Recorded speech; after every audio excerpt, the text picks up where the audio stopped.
Guys সবাইকে happy chocolate day. আমরা তো আজ সারাদিনে চকলেট পাইনি, তাই সবার কাছে চকলেট চাইবো। দেখা যাক আজ সবার কাছে চকলেট আমরা পাই কিনা। ও পিসি পিসি আজ তো চকলেট ডে, তো আমাকে চকলেট খাও না।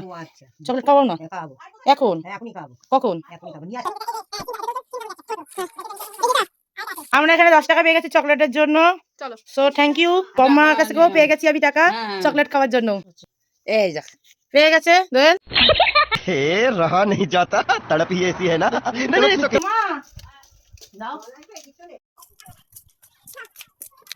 টাকা পেয়ে গেছি। আমরা সেকেন্ডের মধ্যে 70 টাকা কালেক্ট করে ফেলেছি। সবার কাছে চেয়েছে আমরা চকলেট দিতে, আজ চকলেট পেলাম না, পাইনি মানে টাকা দিয়েছে সবাই হাতে, বা চকলেটটা কিনতে যাচ্ছি। নিয়েছি, দেখতে পাচ্ছ আমাদের চকলেটের বাহার। এখনই আমরা দোকান থেকে কিনে নিয়েও চলে আসলাম। হ্যাঁ, এখানে 5খানা ড্রাই মিল্ক, 3টে পার্ক নিয়েছি আর 2টো জেমস নিয়েছি। চলো চলো আমরা এবার চকলেট সেলিব্রেশন করি সন্ধ্যেবেলা।